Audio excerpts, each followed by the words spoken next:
Hello and welcome to this video which is explaining why the betting scandal is so controversial based on the fact the July election was not expected. If we'd have recorded this video months ago, then the question would have been, when will the next UK general election be? However, in May, Sunak threw us all a surprise, and then more recently it's come out and suddenly there's this betting scandal, which is a bit controversial, so we're going to look at why this has become an issue.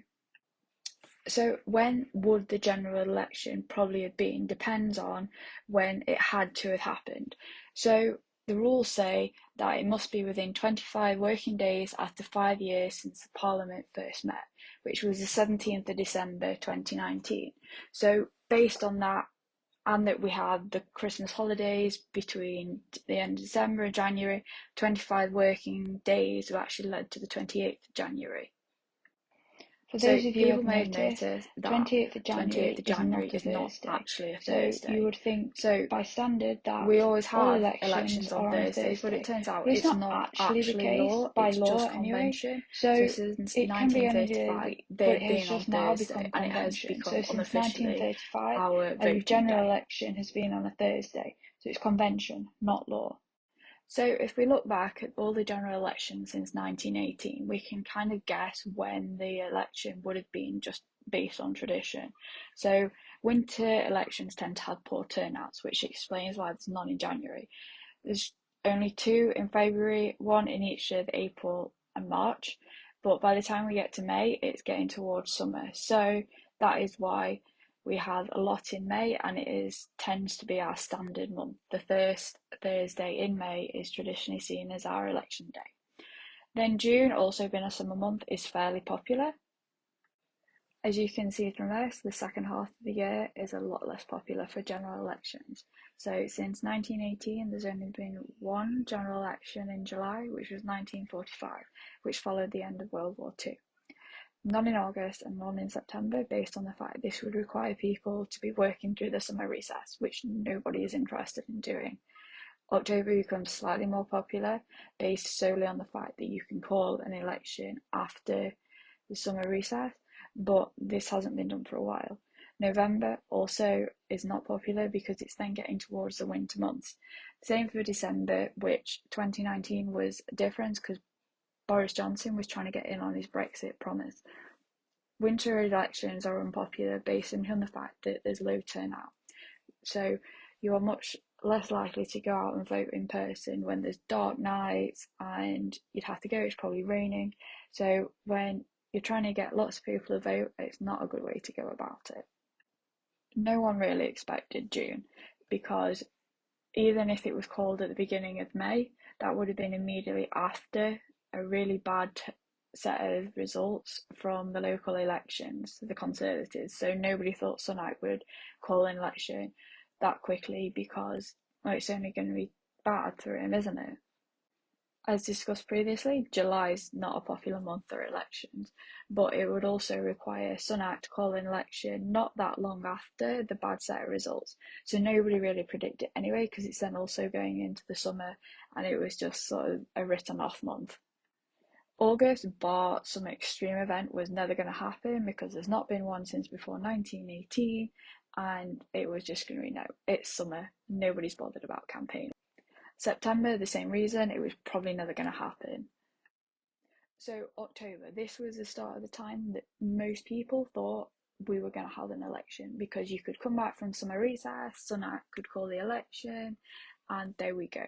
We can keep going and probably get a new prime minister based on what the polls were, which given the 25 working days part of calling the election, it was probably going to be mid to end of October.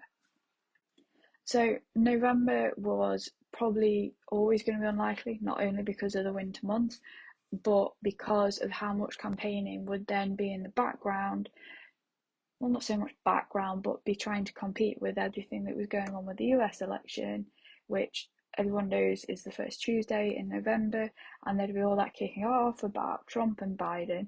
So it'd be kind of messy, which when you're trying to have your general election, trying to compete with that, it was never really realistic, as well as it's starting to be winter. So December, yes, the last general election was in December, but because it's a winter month, it wasn't really going to be realistic. The only reason it'd be in December would be because he's trying to cling on to maximise out his time, but they all wanted to be done for Christmas. The US election hangover would be a bit of disruption for the general election campaigning, and it's winter and nobody's really interested. So while January was a hypothetical month that he could do it, in reality, he only had 3 Thursdays that he could possibly do it because he had to have been done by the 28th. But these are always going to be low turnout because people are going back to work, not really interested, dark nights, and it'd just be a poor turnout. But then he could have said, oh, he was Prime Minister from 2022 to 2025. But nobody really thought it was going to be January anyway. So the general consensus was that it was probably going to be mid-October.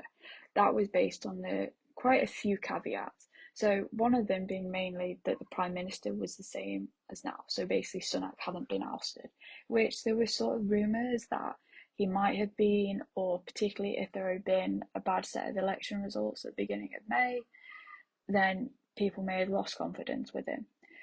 The other fact with the cabinet being largely the same, so they're Sunak supporters. So if you suddenly then had a massive turnaround in cabinet, then it's a bit difficult because someone new would have come in, which was always rumoured to be either Penny Mordaunt or someone a bit more right wing. Even Suella Braverman was touted as the next leader.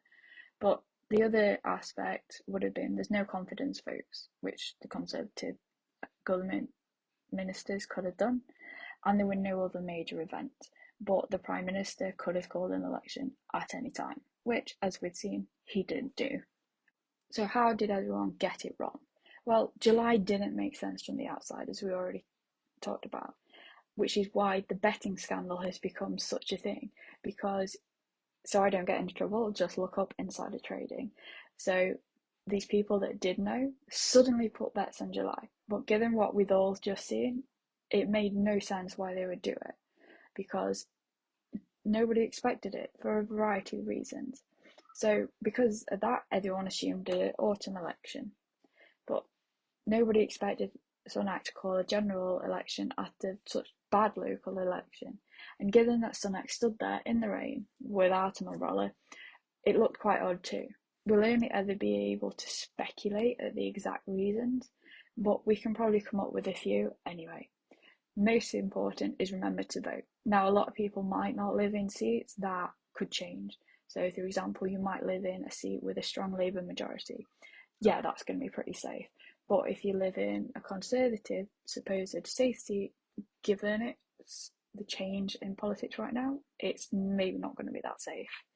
So, yeah, remember to vote, enjoy, subscribe, and like this video.